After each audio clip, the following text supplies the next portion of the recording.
tres, cuatro. Hey.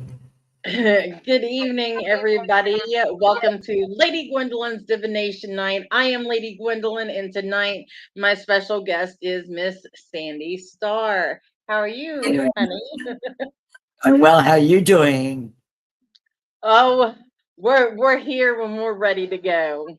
We are here. I'm excited. I'm excited to talk about you tonight and let everybody have a chance to get to know you. Well, there isn't much to me. Okay, so tell us a little bit about yourself. Well, I grew up in Australia. So, yeah, my parents are European, but they immigrated to Australia. And I came to live here well and truly over 20 years ago, like maybe 23 years ago. I started working on Keen in Australia. I was one of the first people to start on Keen over there.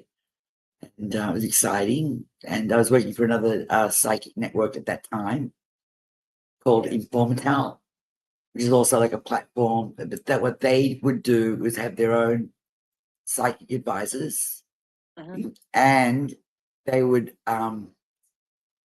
what's the word? I can't host or own other lines, or people would buy lines off them and start their own platform. It's kind of I don't know what word to use to describe that. Yeah. But that was good. I was their mascot over there. I was like their little mascot. I'd be on their commercials and did the newspaper interviews and that kind of stuff. So they did really dumb commercials. They would dress me up with black wigs and all sorts of, Oh no. Yeah. Like, but I do actually have a crystal ball, a real one. And but they compensated by giving me a crystal ball, but I left that in Australia because it was way too heavy to bring over to the United States. But I bought a new crystal ball. And I never really used it, but I have to have one. I don't know. I can't explain it. Well, I have one, but I have yet to figure out how to tap into that. Well, it's kind of like I'd imagine. I mean, I have tried to tap in. I feel like I did on a couple of occasions. That was way back in the day, and I would light a candle, the all usual incensed candle. It'd be a white candle to get a lot of positive energy flowing through. And like when I was taught to read the tarot cards, I was actually taught by a neighbor when I was a kid. And I was like maybe 15, maybe even younger. And there was this neighbor, she's a woman used to hang around just to read tarot cards and smoke, and I smoke now and everything. I said, how do you do that? And she said, just look at the cards and tell me what they make you feel. Not the book. Don't read any books. What they make you feel is the answer. And that really stayed with me. And I kind of figured that's how I would read the crystal ball. Look at it and let it send me energy and see how it makes me feel and see what I see when I look at it. It doesn't cloud over or it doesn't do anything weird. But there's sort of an energy. It's kind of like when my psychic abilities, it's like an energy I get when I talk to people. I start to pick up on their energy, like an empath, almost like an empath. I am a bit of an empath, but I don't like to be. So I try and avoid being that because I pick up too many feelings. Otherwise, as I've gotten older, I've truly have well adjusted to my gift and my abilities. Because when I was younger, it used to freak me out completely. It got a bit too overwhelming at times, but now I've got it down. I've got it down, so I don't have to worry about it now. But it's a growth experience. So that's what I did in Australia. And I came over. We migrated to the United States, and I continued on with Keen over here. And I had to let go of Informatal because they're not global. They're just purely in Australia. So that was kind of a sad goodbye because I was with them for several years. And that was kind of sad. And it was like a divorce. Yeah. And so that was, but I've continued with Keen ever since, and here I am. I used to, in Australia, I was actually watching you and Regina a little bit, and I don't do in the United States. I do not do parties. I do not do weddings. I do not. But in Australia, I did do all of that. But over here, Okay. yeah, in New York City, it's kind of a different dynamic being New York City. So I wouldn't feel safe really hopping onto parties like I used to and be all comfortable with it. And, because even when I lived in Australia, in Melbourne was a nice little town, and I knew everybody, and I felt comfortable. And you live in West Virginia, and it's kind of the same kind of vibe and atmosphere. I don't know where Regina is, but New York City is completely different. Yeah, I don't Yeah. want Yeah. to party or I whatever. completely Yeah, I yeah, completely understand that. Yeah. yeah. I also remember you saying to Regina, you like to look at the groom's face when the bride comes out to see his. Yes. Isn't that the most Yeah, uh, yeah, it is. And not only for that reason, but also to read them later, to guide you through their marriage, yeah. to read. And I also, when I have done weddings, I've done the guests and their faces and the in-laws' faces to get an idea of who's happy and who's not happy. Right. Who's crying out of happiness, who's crying out of sheer despair. Yeah, I'm Yeah, constantly looking around. Yeah, yeah, yeah. And now that makes sense as to why I'm doing that. Yeah. yeah. Well, that would be why you're doing it, because you've got that energy, and you've got that gift, and you're going to be vibing into everything around you, I'd imagine. So you'll be picking up all sorts of energies. You're looking here and there, and what draws you to the groom's face. That's interesting, because not only are you looking at his happiness, or he's in awe of this beautiful bride coming down, you're looking for other things. I mean, these grooms aren't necessarily always happy in that moment. No, true. Yeah, so that made me think a lot when you said that. I didn't get to watch all of the stream with you and Regina. I had to go and do some of the stuff, but Yeah. I watched to get an idea, and just to watch Regina, and I knew she needed that, and it was good to see her flower. Absolutely. All that Yeah, support. Yeah. yeah, she's an amazing woman. I wanted to see her flower and feel good about who she is, and I adore you. I watch all your TikToks. I got a Thank you. mention in one of them, and so Yeah, yeah. I yeah, advertised for the show tonight yeah. over on And I've TikTok. Yeah. still got to get my stuff out. I got that special camera stand thing with the light on it. I've still got to get Mhm. it out and open it and actually use it. So You'll get the hang of it. I will. Yeah, Um, so going back a little bit, so you were talking about, being an empath, and you really wish that you wasn't. How do you manage to shield yourself? How do that's you just. manage to block that? I just do it almost consciously. Like when I was younger, if someone was really super attracted to me, I'd get like this urge and attracted to them. I started thinking, well, why am I attracted to this person? I'd want to think it through. And so it's to do with age as well, and experience. You start to realize, or I began to realize, I don't know how I did it. It was obviously some unconscious mechanism that was going on in the back of my mind, of divorcing myself from that person in some way, like recognizing that's not me, that attraction's not me, that's that person. And then I was able, actually, that was a good thing, because I was able to do that. How, I don't know. I just think it came from determination of not wanting to feel that same feeling. Because when I'm my empathic experiences, I begin to feel the same way they do. Oh yeah. Yeah, so that's not a good thing. If they're sad, they're attracted, or some sexual weird deviance things going on, it would start impacting on me, and I needed to unload that off me. And I think it was an unconscious mechanism that made me separate myself. I still feel it, but it's interesting, because now when I feel it in an objective way, So I really understand the person I'm dealing with in a very special kind of way now, which can scare the hell out of me, or make me cry for them, or make me want to take $10 out of my wallet and buy them something to eat. Yeah.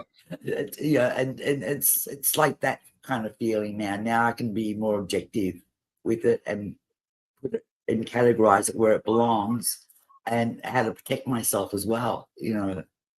It's interesting. It's very interesting. So it makes me want to keep away from people I think could be a little bit dangerous, or help people that I feel really, obviously, really need it. And I'm able to discriminate that way. I'm able to sort of figure out very easily who needs what and what to do. It's very interesting. Very interesting. So actually, there was a bizarre experience that I had a few years ago before the big lockdowns and everything happened at my grandson's school. Prior to the shutdown, his school was shut down for 2 years. So this was probably about a year before that. One of his teachers was kind of weird. He had like an attraction for me. It was really strange. And it freaked me out. It was kind of like I was able to do what I couldn't do for a long time. I was able to divorce myself, stand back, and look at his attraction, what that meant, how he was defining it in his mind, and it wasn't good. To the point where he actually stalked me a little bit, and so that was interesting. And I got a bad vibe when my grandson went back to school when the lockdown was over. Almost within a month of that, there was a strange energy around my whole environment, and it really put me on tenterhooks. Like my adrenaline was high, and I was like making sure that no one was around me, and then eventually that went away, and I was good. I'm good. When I was younger, I used to get stalked a lot in Australia. Wow. That was scary as hell. Yeah, Okay, so that brings me to a question. Do sure. you find that those of us that really hone in on our gifts have a brighter light, and that's the moss to the flame? Exactly. Yes, it is. It's glowing, and kids really see it. Kids see it, and kids always are staring at me. I go some of the kids there, they're like glued, eyes glued, and they cannot get their eyes off me. And I end up talking to them and chatting with them because I know what they're seeing. Yeah. And it's and and animals, dogs in particular. I know it sounds crazy, but dogs and children, they really tune into me. Like I could be the most vicious dog, and I'll be there, and that dog will walk up to me like it's known me all its life and love me and snuggle and want to snuggle. And same with the kids, they'll just stare at me and want to get close to me and not take their eyes off me for a second. That's that energy. But that Yeah. same energy freaks out adults. Oh, yeah. It intimidates them, especially men. Yeah. Men get freaked out. Mine are babies. Like babies lock, like zone in on me. Yeah, And I mean, sometimes it gets a little uncomfortable. it I mean, does. Because what do you do? I mean, I you know, because can't the just walk up to the family. parents start staring at you in a weird way. What are you doing to my kid? And you mind my own business. Yeah, it's really weird. So children and animals, and horses, cats. I have a cat. I used to always have a black cat, and that sounds typical and Mm. cliched. But my last black cat unfortunately died as a sad death. She was euthanized. It was anyway. But my daughter, it was my daughter's turn to choose a cat, a replacement cat, and she wanted a Siamese cat. We went to the RSPCA, and ironically, there was a Siamese cat. There was a female Siamese, and she was white with the black, typical Siamese. What's crazy about this cat we have now is that she's changed colors. She's darker now. And I always keep saying, because I had a German Shepherd as well, and she's got all the colors about all our pets in her. And I keep saying all the souls of all our other pets are now in our cat. This cat has become very special, very magical, because now she's picked up the energy from all our other pets that I've loved. And they're all in her, and that's why she's changing color. And that sounds insane, like I should be certified. That's how I see it, you know. She's Yeah. got black, and she's got tan, she's got, you know, gray and beige and this and that, and it's a mixture of all our cats. It's got orange, and the dog was black and tan.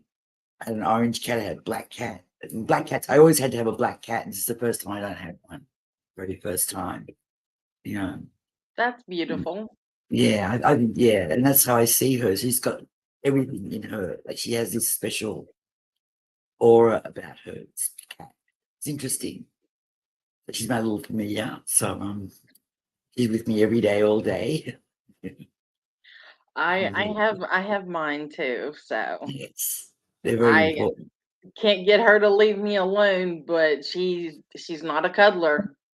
Not She and I are not cuddlers, and the only time that I cuddle with her is just to irritate her, just to annoy, because I that's my like to cat. adore.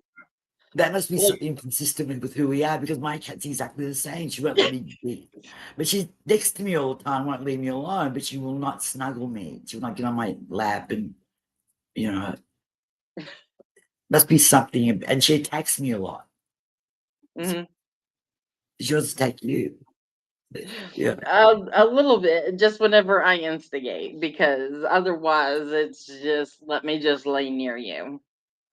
Oh no, mine So, attacks me. I'd be walking across the living room and suddenly I'm attacked. oh, my girl's chunky. My Uh, girl's chunky. So she doesn't really do much. She's never really been playful. She's never really been one for toys or anything like that. really, She's just been real chill. what color is she? Black, right? She's white and Oh, it's like black and tan armor, because it's like oh, she has a helmet and she has what looks like armor around her shoulders and her back and her it's tail. cute, cute, very cute. I love cats. She's my I love warrior dogs. kitty. Yeah, yeah. So we She's have. she's fierce on the inside. What's her name? What's her name?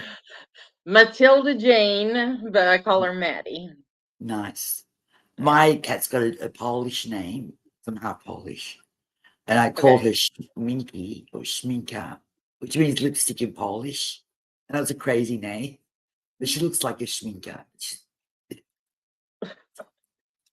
I'm insane, by the way. Like, That's cute. yeah. So that's her name, and it means lipstick. So, and I cannot Cute. speak Polish at all. I'm half Polish, half Swedish, and I cannot speak any Polish or Swedish. A little bit of German, smattering of German. It, English is my language. That's all I have. Where do you like? What's your ancestry? So my father's side is European, um, and then down to Germany. And then my mother's side is straight from Germany. Oh, so there's interesting. So So what part of primarily yeah, comes from yeah. Germany, yeah. So what nationality your dad? What part of Europe did he come from? So it's English, just Oh, England, British Scottish. UK. Oh, okay, There's UK. there's some Yeah, Scottish in there, some Welsh. yeah. And my daughter's got a Welsh name, Bryn. It's a Welsh name apparently. Bryn. Gwendolyn is a So Welsh also name. is also a Welsh name. Yeah. Mm. I love the name Gwendolyn. My brother had a girlfriend called Gwendolyn. And I was very young, and I thought she was the best thing that ever happened to planet Earth. Until I hear your name, I was thinking of her. Gwendolyn, I love that name. We Yeah. can we can we can be very pleasant and we can be very bad at the same time. No, it's a good name. You're a Yeah. good woman, like Gwendolyn. You're a It very good woman. means it means shining white light. Exactly. Shine. and it suits you down perfect. You are a shining white light. Thank So it you. suits you perfectly. It suits you. Thank you. I And appreciate that. It yeah, it's really hard, and I've kind of noticed this because my speciality, say my thing that I do is trauma and tarot and things like that, and have talks about things, a little dark. yeah, But one thing that I've been processing lately is that I am okay giving love, but I have a I'm hard time accepting love. not a good receiver. Yeah, Yeah, yeah, yeah. Because I have a really hard time, maybe like accepting that I deserve it. exactly. So So, you say about trauma, you say you specialize in trauma?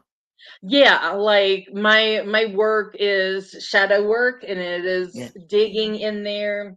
I'm not afraid to like go deep with someone right. that are down in their shadows to help bring Yeah, them out. That's the work that exactly. I do. Yeah, yeah. So I deal with a lot, I've dealt with and deal with a lot of trauma. Traumatic. I used to be, before I settled into just as being a psychic, I used to be a psychologist. I retired from that in my 40s, early 40s, and I dealt with a lot of traumatic, you know, trauma, and still do deal with, even just in everyday readings, we do deal with a lot of Yeah. trauma. And shadow work is really important. I was actually looking at getting back into that, like getting back into looking at that and getting some a deck, shadow deck, those questions of self awareness and yeah, how to deal with it. But it is a very deep, goes deep, but your feeling of being feeling undeserving of love does not come from what you do for your work, comes from what you've experienced growing up. Mm. And it feels like you've experienced trauma and a lot of negativity, a lot of negative reinforcement, a lot of negativity, not being heard, not being listened to, not being believed, that cause even more trauma, more difficulty, and now you don't trust love. It's like Mhm. I feel like you don't deserve, you just don't trust it because you've been told you're loved, and then that same person will behave as if they don't love you. So Yeah. that's also comes from the lack of trust of love. But you're giving and you're loving because you don't want to see anyone else go through what you've been through. So you're vulnerable to people who are in pain. You want to be there and you want to love them. And it's understandable that you don't trust love. Mhm. But I'm known for my hugs. Everyone says I give the best hugs, but yeah, when someone goes to hug me, I'm like, back off. Yeah, that's collective trust, which is understandable what you've been Yeah. through. Yeah. And the person that comes into your life that's going to love you is going to have to be patient and understand that you need to learn to trust them, and they've got to let you trust them. Yeah. That's how trust evolves, because they've got to behave in a way that's going to help you develop trust for them, and it's a two-way street. Oh So they've got yeah. to be transparent. They've got to reinforce you. They've got to, give you as much reassurance as you need. And unfortunately, in this world that we live in, people get impatient. They don't want to be reassuring. They don't want to be not trusted. They don't want to be accused of anything. And they get all defensive and carry on like maniacs. And then and they don't realize when they're doing that, they're destroying everything that you're trying to do. They're Yeah. destroying it. And it makes you want to then move deeper away and further introspective and further into yourself and put a Mhm. bigger barrier up. And that's what I feel that you've been through. Yeah. Yeah, Yeah, that's fair. I've been through it, Um, and yeah. I just don't. I gave up on relationships over 20. I don't have relationships anymore. I gave up on them over 20 years ago. mean, if my grandson, my daughter saw me with a man, they'd probably freak. The boyfriend, like a romantic relation. I have my cat, my family, that's it, my friends, that's it. I'm happy, you know. Absolutely. I get Yeah. it. So what is the biggest problem that you like your clientele, people that are drawn to you? What seems to be their biggest issue that they bring to you? Relationships. Mm. It's always relationships is always the biggest what can I say, journey for them. They just can't maneuver or understand their relationship and the dynamic of their relationship. And they fall into sort of repetitive patterns, and so all their relationships become the same. Like they can't, and they don't understand why it keeps going wrong, what the issue is, or what. And that's both men and women. It's everybody in relationships, anyone, any kind of relationship, any kind of relationship dynamic, romantic relationship dynamic. So, you know, it comes down to a lot of people allowing their insecurities and their fears to overwhelm them. And when they allow that to happen, they become controlling. They become kind not because they're evil, not because they're trying to do like lock them in the basement and tie them up and whatever, but because they're afraid of getting hurt. So they feel if they're controlling this person, they can't get hurt. And then that backfires because they start trying to control that person, they alienate that person. Hence, the relationship falls apart. So I'm always trying to get them to feel good about who they are and to trust and feel safe to trust someone and take that risk. That way, things will start to get more positive. And there's the old thing of fake it till you make it. They say, well, I'm so, I want to ask questions. I'm so scared. And I said, look, when they're around you, feel good, feel positive, and make good memories, make positive memories. And even if you're faking it, you're making for a good night, and they're going to come back and see you again because now they've left with good memories, positive memories. They're going to come back. They're going to come back, and it's going to get better and better. If every time you see this person, it's full of insecurities and accusations and arguments and stress, then they're going to keep further away. They're going to back off more and more and more and more. And Yeah, that's not everyone's gonna go well. yeah, everyone's guilty of it. Everyone has that. Everyone has insecurities. Everyone has all those feelings of jealousy. It's how we deal with them and to what degree we have them. But everyone has the same issue. You know, we all feel fear. We all feel fear.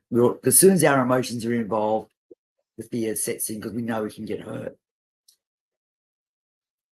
So Yeah. it's scary. Relationships are scary. All the way around. All the way around. And men are guilty of women.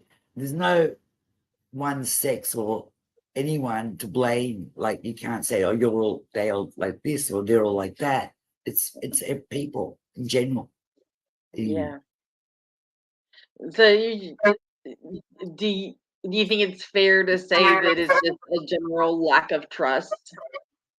Trust is the major thing, but then again, I'm of the point of view as why would you have to trust someone? Trust needs to be earned. Trust is not something you just automatically do, right? Because Mhm.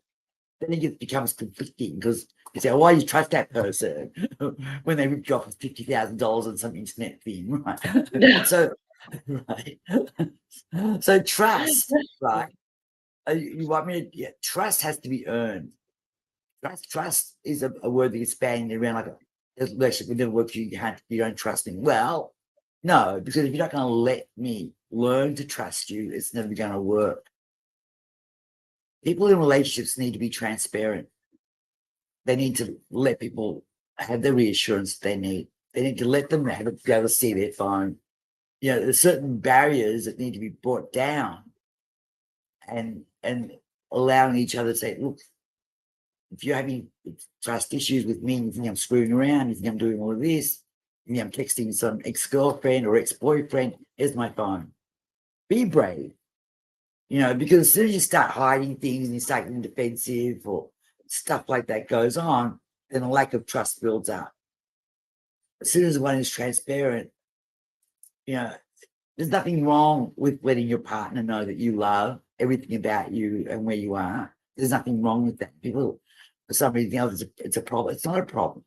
It's only a problem if it gets too extreme.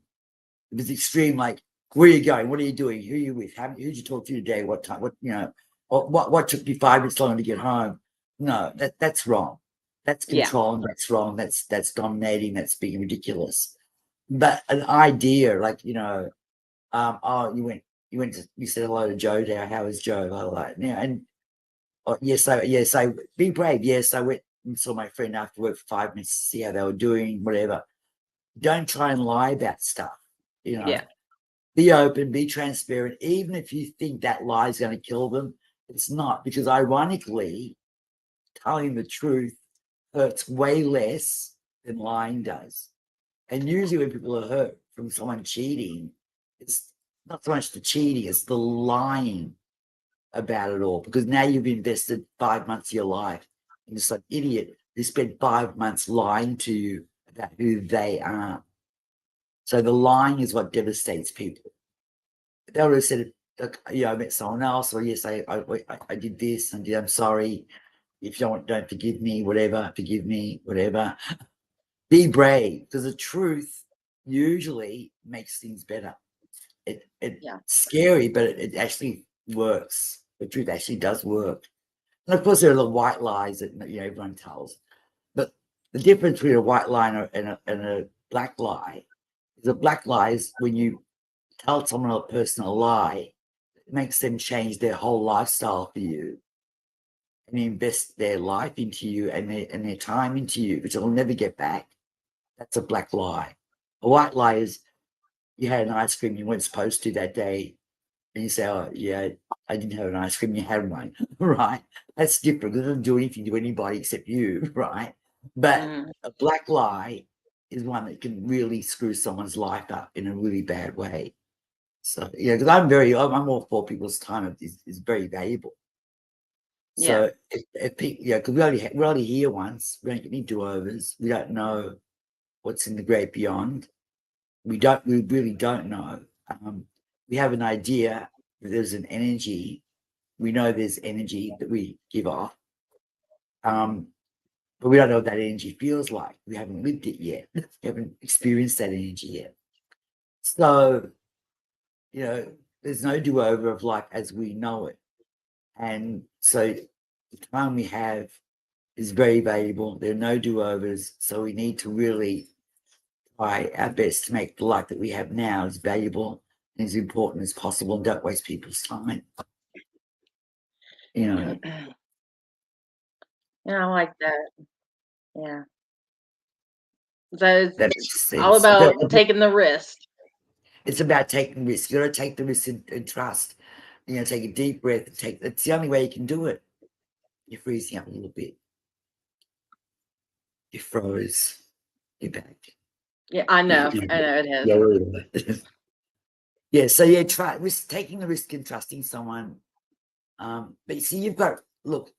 One thing I'll say that us psychics, we're all our little gifts that come under the umbrella of psychic, is that we have trouble holding down relationships. We do, because we sense too much.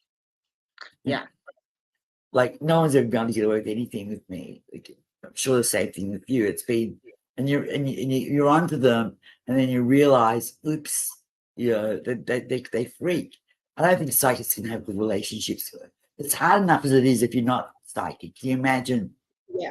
Just sensing everything that's going on, and it freaks people out. It really does. Yeah. We don't have good relationships. I've noticed that I've started doing that. Like I know when the energy's off. I'm pinpointing things. So is it childhood trauma, being hyper aware? Is it psychic? Is it mixture of everything? Like, I think it's a mixture of everything, because I went through a lot of trauma when I was a kid. I was very messed up. And I think we became so aware of our environment. We had to be psychic to survive. We had to know. We had to have the instinct, be intuitive, to survive, because Yeah. when I was a kid, we had there was nothing, none of the technology we have today, No. you know, and No. you had evil people around you. Like you had to, I don't know. I don't know what gave me I was either born with my gift or you were, and I don't know, but I had a tough time growing up, and you had a tough time growing up. I don't know. Yeah, it almost makes you wonder if, if we have to go through that, if it's like almost like a rite of passage for us to understand and be able to help others. You might be right about that, because look what we do now. Our whole life revolves around like helping people and getting them Yeah. through very tough situations and guiding them through. So you might be right about that, because other psychics that I know also have had Yeah. traumatized childhoods that have been horrifying, and I'm thinking, oh my God, maybe that's what it is. Maybe that gives us that, I got, like, when I was young, I got so psychic at one point where I was doing spells, and it got really big and overwhelming, and now I've calmed down from all of that. I don't get into all of that as much as I did. And a friend of mine said maybe it's because you've got to a point where you don't need to anymore. You just think it and it happens. Like, you're Oh able to yeah. just do it, like, without having to go through the whole ritual. Maybe that's true. Maybe that's true, because You become a power manifester, right.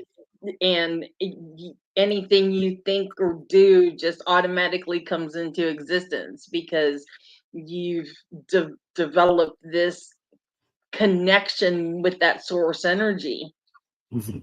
so it's just instantaneous. Yeah. And it's funny that you say, there's a couple of things I thought for my grandson and for my daughter have happened. Okay, that this needs to happen, and it happened. I'm not, when it comes to doing it for ourselves, it's a whole different ball game. Oh yeah. It's never easy for ourselves, but for other people, it's always good. It works for other people. So maybe it is that little or twitch of the nose they can't do. Thing. I could never get that twitch going, but like, I would love it. I me wish I too. It'd had be so cool. Me too. I wish I was that powerful, or I could like a new house, okay. Oh yeah. Yeah. Oh yeah. But yeah, I often say to people who actually call me that say they've been cursed or whatever, I said there is no one that really is powerful enough that in your circle that can curse you in an effective kind of way. What they can do is scare you into believing that you've been cursed. But I said to curse people is you need to be a very powerful witch in order to be able to. And then anyone that powerful isn't going to do it, because it's going to come back on them tenfold, and then they've got to do all this protection stuff in order to not for it to come back. So you're most likely not cursed. So, I mean, it's heartbreaking for me to see how many people actually think that. I know it is heartbreaking because they're And scared.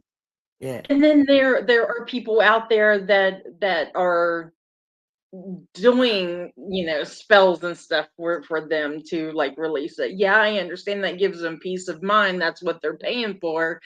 yeah, But at the same time, I feel like that's wrong. it's wrong.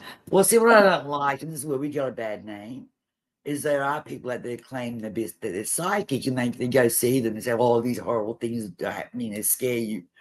And then so I'm going to charge you $20,000 to go and give you light a white candle for you, right? But give me a break. Oh yeah.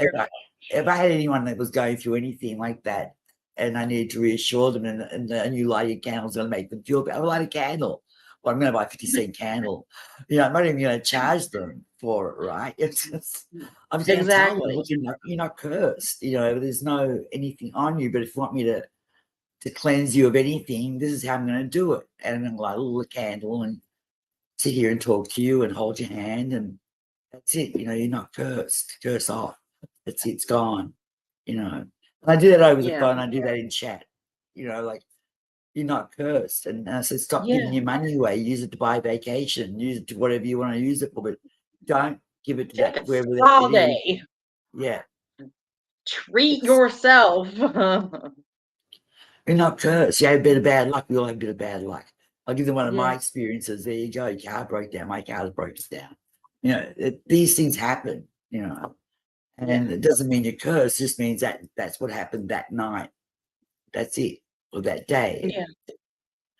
And so I'm reassuring. But there was a reader on Keen. I've not heard about her for a long time. I don't know who it was. I believe even was it her? Could have been a him. I don't know. They Okay. kept telling people that they were cursed.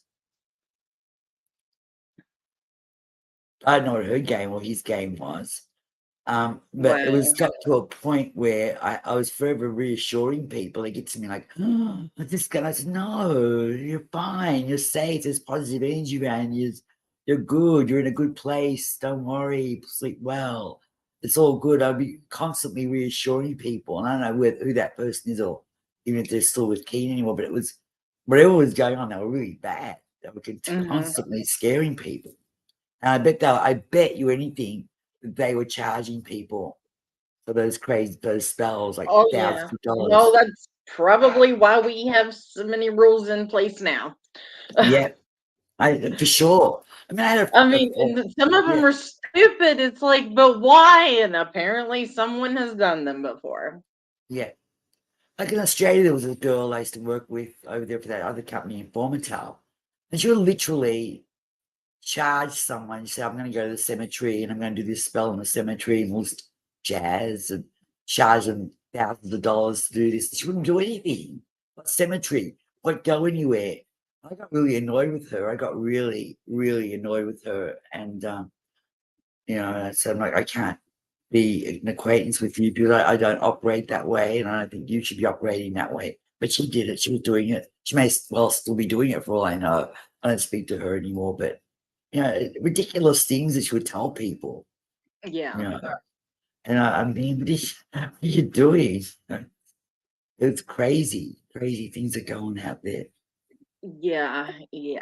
There are things that definitely should not be going on, and now everybody is a professional, and it's scary.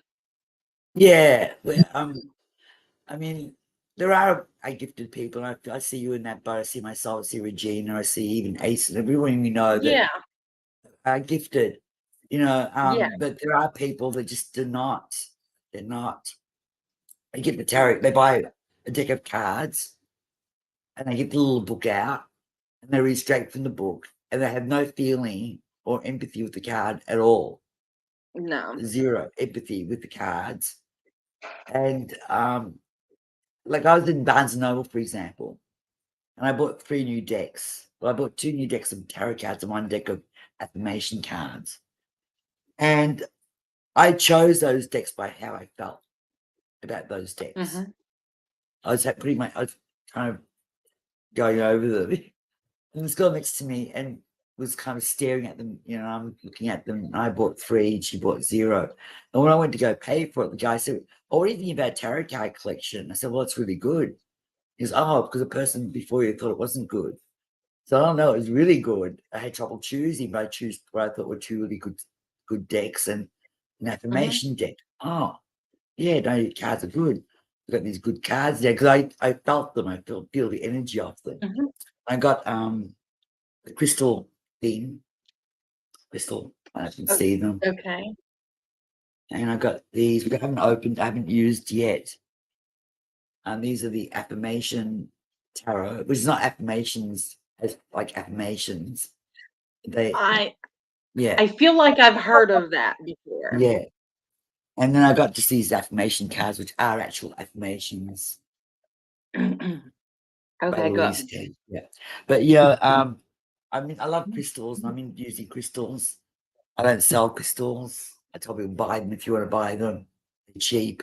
You know, the different things that help you. Like I tell them go buy one, soak it in salt water overnight, like 24 hours or overnight, dry it off, put it in your bag, put it in your purse, put it wherever on your person somewhere, buy various crystals for various things, and that helps your energy throughout the day. Affirmation helps too. Reinforces whatever the readings, if it's the positive side of the reading, that'll reinforce it. You can manifest with it. I see where it keeps going out. You can manifest. Sorry. Oh, no, why are you It's just sorry? talking away. No, it's me talking too much as per usual. But yeah, so but I like you when I give a reading, those crystal cards can also like help me choose a crystal for that person in particular to use. Because the readings, all the cards have different crystals, but there's one that might impact on me more than another. So I say, I'll buy this crystal, go get that one, like a rose quartz, for example, for love, or and that and so on and so forth. That I was like, these crystals are fairly inexpensive, and they can go and get them online anywhere. And so I don't feel too bad telling them to go buy one. No, So, that's right. yeah, That's right. yeah, yeah, I do crystal healing as well. yeah, I incorporate that in with my energy healing. So yeah, I totally get it. This yeah. whole area back here is crystals. Yeah, I used to have all of that, but I used to have but since I moved to the United States, everything changed. I Mhm. don't have all that kind of. I had this beautiful spell book once. It was velvet cover on it. It was beautiful, and so certain things I had to leave behind, certain things I bought here, but I can't find the same stuff here that I could find in Mhm. Australia. But I might be going to Salem in Massachusetts in May. So, and Salem's got some good little stores in it apparently that Mhm.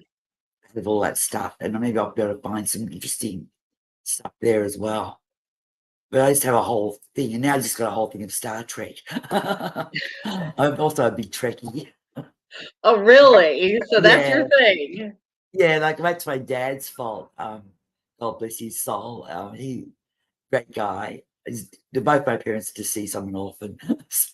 But when I was all of I think 12 years old, 1966. My dad said, "Sit down, watch this with me." And we had the black and white TV and no remote control. It's like Yep. rotary phone.